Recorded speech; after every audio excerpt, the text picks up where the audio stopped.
Good evening and welcome to the channel's studios here in London with your international news around the world in 5. A deal aimed at ending the longest US government shutdown in the country's history has passed the Senate, paving the way for the record-breaking impasse to be broken. After a weekend of negotiations in Washington, a minority of Democrats joined with Republicans and voted in favor of an agreement. The vote is a procedural first step towards passing a compromise to fund the government since it ran out of money on the 1st of October. It will need to clear several more hurdles, including a vote from the House of Representatives, before federal employees and services return. However, many Democrats were furious that members had switched to vote for the deal. If this vote succeeds, over 20 million Americans are going to see at least a doubling in their premiums in the Affordable Care Act. In my state of Vermont and throughout this country, for certain groups of people, it will be a tripling and a quadrupling of their premiums. There are people who will now be paying 50% of their limited incomes for health care. And the fact that tonight we get this stunning deal where Democrats in the Senate basically caved, this is going to be, I think, the move that once again shows that Democrats simply are willing to give up the fight, even as the public overwhelmingly show that they will reward them if, in fact, they do stand tall and stand firm. Casualties have been reported after an explosion near a metro station in Delhi. At least 8 people have died in the blast, according to local media, although that number is expected to rise.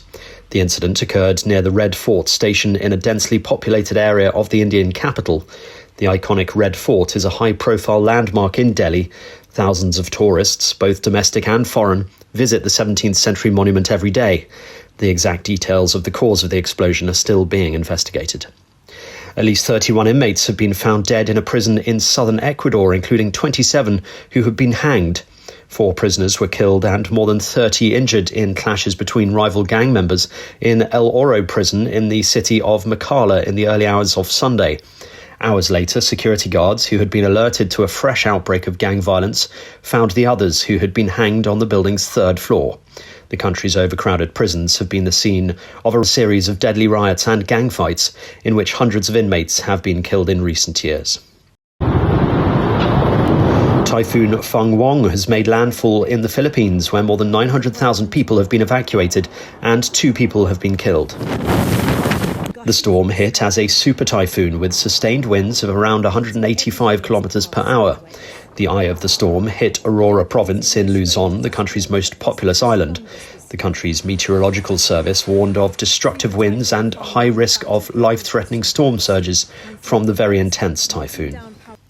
A female TikToker accused of helping Mali's army has been seized and executed by suspected jihadists.